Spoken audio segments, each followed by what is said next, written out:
జై హనుమాన్ జ్ఞాన గుణ సాగర జై కపీశ తిగులో కౌచా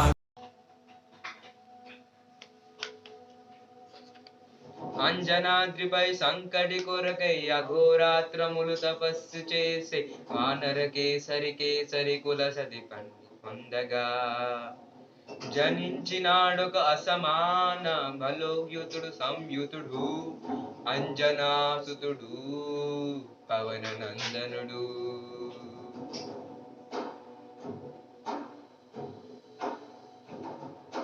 అరుణ కిరణమైన ఉదయాన్నది అది పండుతి కని పండను సూర్య మండలం పట్టి తినాలని ఊరిల్లూరేగే తన దేహం మాచున రవి మరుగై జగము చీకటైపోగా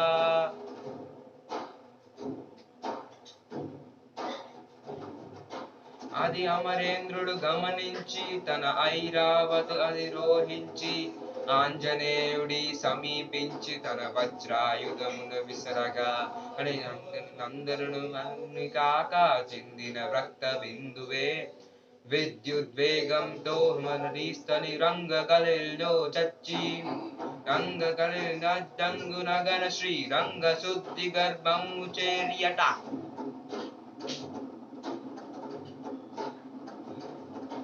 కాలక్రమంగా సమీభవించి హనుమరుదిరవని గనువై అర్హత గల ఒక సంయునికై నిరంత నిశ్చల నిరీక్షణం అస్ర సహస్రక నిరీక్షణం నిశ్చల నిరీక్షణం వస్త్ర సహస్రక నిరీక్షణం.